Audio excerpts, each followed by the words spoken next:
Good evening friends, मैं हूं तौफीक। आपका स्वागत है आपके अपने चैनल एक एजुकेशन अड्डा पर, जहां पे एनएस डीएलएड से संबंधित किसी तरह की न्यूज़ होती है। न्यूज़ को लेकर मैं आप सबके सामने हाजिर होता हूं। दोस्तों, एक बार फिर से मैं शाम को हाजिर हूं। जैसा आपको मालूम है कि दोस्तों, मैं लगातार आप सबके लिए एनएस डीएलएड से संबंधित जो भी दिन भर में गतिविधि होती है, उन गतिविधियों को लेकर मैं आप सबके सामने लेकर हाजिर होता हूँ। तो दोस्तों, मैं बड़ी अपडेट लेकर आया हूँ आज उन सभी शिक्षक साथियों के लिए जो लोग था, और उन सब का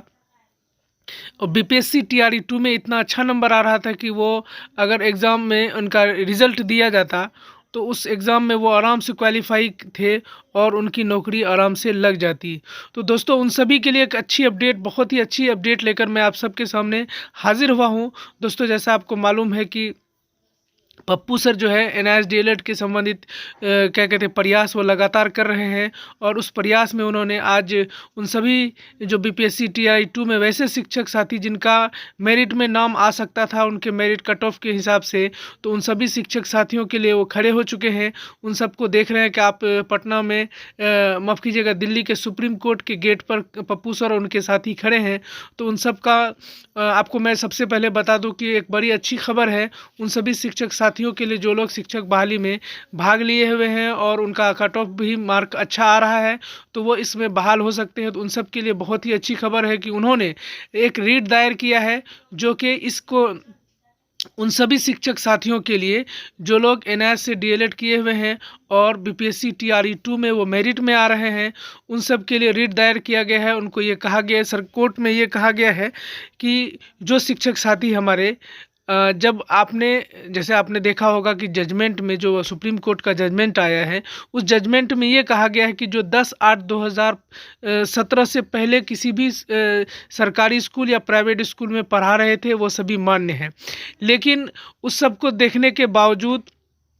सरकार ने माफ़ कीजिएगा, सुप्रीम कोर्ट ने ये फैसला दिया है, और उसमें उन्होंने ये इंक्लूड भी किया है कि जो 10/8/2017 से पहले जो लोग किसी भी सरकारी या प्राइवेट स्कूल में जॉब कर रहे थे वो सभी मान्य हैं, उसके बाद वाले मान्य नहीं हैं। तो उसको बिना आधार एनआईएस डीएलएड शिक्षक साथियों का रिज़ल्ट को रोक दिया है। तो उसी के हक के लिए, उसी के अधिकार के लिए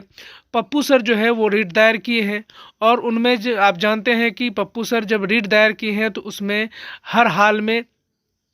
हम सभी शिक्षक साथियों को साथ देना होगा। अब उसको साथ देने के लिए हम लोग क्या कर सकते हैं, तो हम आपके स्क्रीन पर एक नंबर देंगे, जिस नंबर पर आप कॉल करके आप सब पप्पू सर से समझ सकते हैं कि कैसे इसमें क्या करना है हमको, कैसे रीट में हमारी भागीदारी होगी। इन सभी अपडेट के लिए आप जो नंबर है उस नंबर को मैं अभी आपके डिस्प्ले पर डाल दूँगा। आप उस नंबर को कॉल करके आसानी से पप्पू सर से संपर्क कर सकते हैं, और साथ ही साथ अपनी जो परेशानी है उसको बता सकते हैं। क्योंकि आप जानते हैं कि पप्पू सर ने ही एनआईएस डीएलएड के संबंधित जो भी लड़ाई, शुरुआती लड़ाई हम लोगों ने ही शुरू किया पप्पू सर के साथ मिलके, और आपने देखा है कि पप्पू सर ने और हम सब ने मिलकर इस लड़ाई को लड़ा और आखिर हम लोग सफल हुए, और छठे चरण में शिक्षक बहाली में वो हम आज शामिल हुए। जिस तरह हम लोग देखे थे कि जिस तरह बीपीएससी ने हम लोग एनआईएस डीएलएड शिक्षक साथियों को बाहर कर दिया, उसी तरह उस वक्त भी हम लोगों को बाहर कर दिया गया था। लेकिन हम लोग हाई कोर्ट गए, वहाँ से हम लोग जीते, और उसके आधार पर कई सारे राज्यों के हाई कोर्ट ने एनआईएस डीएलएड शिक्षक साथियों के पक्ष में फैसला दिया, और बहुत सारे शिक्षक साथी हमारे आज नौकरी कर रहे हैं। तो उन सभी शिक्षक साथियों के लिए बहुत ही अच्छी खबर है, क्योंकि आपके लिए लड़ने के लिए कोई अगर तैयार है तो वो हमारे पप्पू सर हैं, जो लगातार इसको लेकर लड़ाई कर रहे हैं। और साथ ही साथ आप यहाँ पर नंदन बोहरा सर को भी नहीं भूल सकते हैं, क्योंकि वो भी लगातार अपने तरफ से प्रयास कर रहे हैं कि किस तरह एनआईएस डीएलएड की मान्यता को लेकर गजट में जारी किया जाए। और यहाँ पर तो आपके सामने मैं आप स्क्रीन पर नंबर दे रहा हूं, आप पप्पू सर के संपर्क कर लें, और आप जो भी आपकी दिक्कत है, जो भी आपकी परेशानी है, आप उससे शेयर कर सकते हैं, उसके बारे में आप बात कर सकते हैं। साथ ही साथ आपके लिए एक अच्छी अपडेट ये हो सकती है कि अगर कोई ना कोई हमारे लिए खड़ा है जो एनआईएस डीएलएड शिक्षक साथियों को इंसाफ दिला सकता है, खास करके बीपीएससी टीआरई 2 में जिनका मेरिट में नाम आ रहा होगा, वो मेरिट में आ रहे हैं, लेकिन उसको उनका नाम एनआईएस डीएलएड की वजह से उनके रिजल्ट को नहीं दिया गया। तो उन सभी शिक्षक साथी एक बार पप्पू सर से ज़रूर कांटेक्ट करें, और उसके बारे में ज़रूर जानकारी हासिल करें कि रीट में क्या कर सकते हैं। और पप्पू सर ने, मेरी जब बात हुई तो पप्पू सर ने कहा हर हाल में हम इस केस को जीतेंगे, क्योंकि आपको मालूम होना चाहिए कि जो हाई कोर्ट, सुप्रीम कोर्ट ने हम लोगों के हक में फैसला ही दिया है। इसलिए कहा कि 10/8/2017 से पहले जो लोग भी क्या कहते हैं सरकारी या प्राइवेट स्कूल में काम करे तो वो सभी मान्य हैं। इसका मतलब है कि आप, कोई ऐसा शिक्षक है ही नहीं जो जब एनआईएस से डीएलएड किया जो कि किसी प्राइवेट स्कूल में या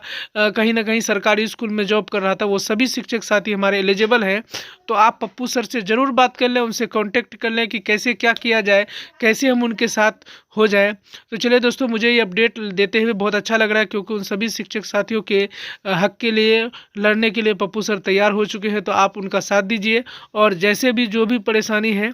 जो भी आपको दिक्कत है, उससे ज़रूर एक बार कांटेक्ट कर लीजिए। चलिए मिलते हैं दोस्तों अगले अपडेट में। आपको लगातार मैं अपडेट दे रहा हूँ, चाहे वो एनआईएस डीएलएड से संबंधित किसी तरह का भी न्यूज़ आए, नंदन बोहरा सर के द्वारा दिया जाए या पप्पू सर के द्वारा दिया जाए, मैं तो आपको सही अपडेट, सही एकदम बिल्कुल सटीक अपडेट वो लेकर मैं आप सबके सामने हाजिर होता हूँ। अगर आप